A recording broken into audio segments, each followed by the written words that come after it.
یہ ایک اور غزل کے کچھ اشعار ہیں.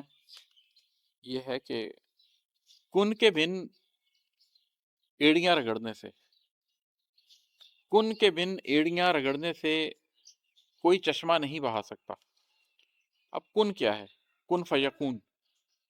اللہ تعالیٰ قرآن میں فرماتے ہیں کہ اللہ کی، اس رب کی شان تو وہ ہے کہ جب وہ چاہتا ہے کسی چیز کا کہ وہ ہو جائے تو اسے حکم دیتا ہے کہ ہو جا، اور وہ ہو جاتی ہے. تو اللہ کے لیے کچھ کرنا قطعی مشکل نہیں ہے. اس نے تو کسی بڑی سے بڑی چیز کو کن کہنا ہے اور اس نے ہو جانا ہے.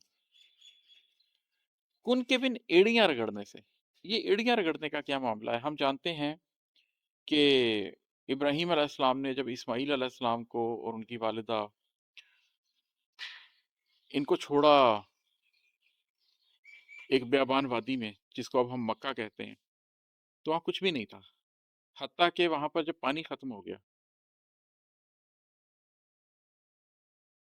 تو صفا اور مروہ کے درمیان بی بی ہاجرہ نے 7 چکر لگائے. بلندی کی طرف جاتی تھی، دیکھتی تھی کہ کچھ ہے، پھر واپس آتی تھی، پھر دوسری طرف بلندی کی طرف جاتی تھی. درمیانی رستے میں جب بچہ نظر نہیں آتا تھا تو تیز بھاگتی تھی. اس موقع پہ اسماعیل علیہ السلام نے، چھوٹے سے بچے نے، جب ایڑیاں رگڑی تو وہاں سے پانی کا ظہور ہو گیا. مذہبی نقطہ نظر سے اس کے اوپر اختلاف رائے پایا جاتا ہے. کوئی کہتا ہے فرشتے نے پر مارا، کوئی کہتا ہے کہ اسماعیل علیہ السلام نے ایڑیاں رگڑی. مگر یہ قطع نظر ہے بات.